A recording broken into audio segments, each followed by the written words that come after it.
Hi friends, இன்றைக்கி நம்ம வீடியோவில் ஒரு சுவையான சூப்பரான மஸ்ட் ட்ரை ரெசிபி தான் பார்க்க போகிறோம். இந்த ரெசிபி ஒரு ரெண்டே பொருளை வச்சு ரொம்ப ஈஸியாக டேஸ்டியாக சூப்பராக பண்ணலாம். அது என்ன ரெசிபி அப்படின்னு பார்த்தீங்கன்னா, வெள்ளை பூசணி தட்டைப்பயிறு அவியல். பொதுவாக அவியல்னாவே நம்ம எல்லாருக்கும் ரொம்ப பிடிக்கும். ஆனால் அதுக்கு காய் கட் பண்ணி சமைக்கிறது ரொம்ப கஷ்டமாக இருக்கும். காலையில் எஸ்பெஷலி ஆஃபீஸ் போகிறப்ப அந்த மாதிரி ரெசிபீஸ்லாம் நம்மளால் பண்ணவே முடியாது. ஆனால் இது ரொம்ப ஈஸியாக ரெண்டே பொருளை வச்சு பண்ணலாம். இதுவும் அப்படியே அவியலோட டேஸ்ட்லேயே இருக்கும். சரி, இப்போ இந்த ரெசிபி எப்படி பண்ணுறதுன்றதை பார்த்துடலாம். இந்த ரெசிபி பண்ணுறதுக்கு நான் ஒரு 1/4 கிலோ வெள்ளை பூசணிக்காய் எடுத்திருக்கேன். அப்புறம் ஒரு 1/2 கப் அளவுக்கு தட்டைப்பயிறு எடுத்திருக்கேன். காரத்துக்கு ஏற்ற மாதிரி பச்சை மிளகா, 1/4 கப் அளவுக்கு தேங்காய், விருப்பப்பட்ட கொஞ்சம் அதிகமாகவும் தேங்காய் சேர்த்துக்கலாம். ஒரு 1.5 ஸ்பூன் அளவுக்கு சீரகம். இப்போ இதை எப்படி பண்ணுறதுன்னு பார்க்கலாம்.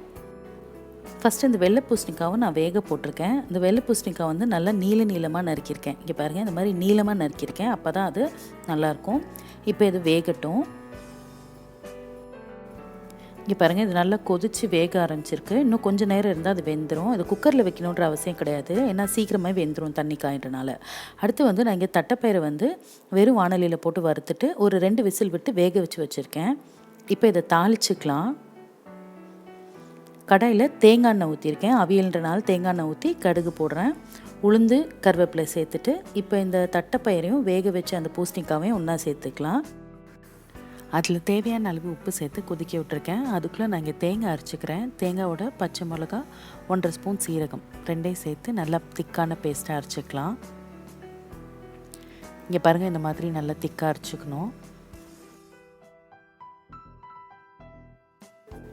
இப்போ இந்த தட்டைப்பயிரும் பூசணிக்காவும் கொதிக்கும்போது இப்போ அரைச்சி வச்சு இந்த தேங்காவை அதில் சேர்த்துக்கலாம். சேர்த்து நல்லா கொதிக்க விடணும். இங்கே பாருங்கள், இந்த மாதிரி நல்லா மிக்ஸ் பண்ணிவிட்டு நல்லா கொதிக்க விடணும்.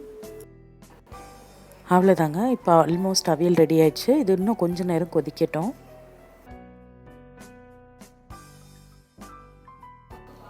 இப்போ தேங்காய் நல்லா திக்காயிடுச்சு பாருங்கள். ஸோ இது ரெடி ஆயிடுச்சு. இப்போ லாஸ்ட்டாக வந்து இதில் ஒரு 2 டேபிள் ஸ்பூன் அளவுக்கு நல்ல கெட்டியான தயிர் ஊற்றிக்கலாம்.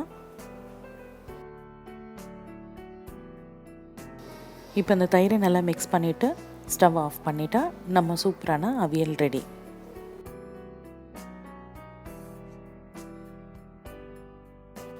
இந்த சிம்பிளான டேஸ்டியான ரெசிபி நீங்களும் ட்ரை பண்ணி பாருங்கள், உங்களுக்கு கண்டிப்பாக பிடிக்கும். மேலும் பல சுவாரஸ்யமான ரெசிபீஸ்க்கு உங்கள் ஸ்நேகிதி சேனலை சப்ஸ்கிரைப் பண்ணுங்கள்.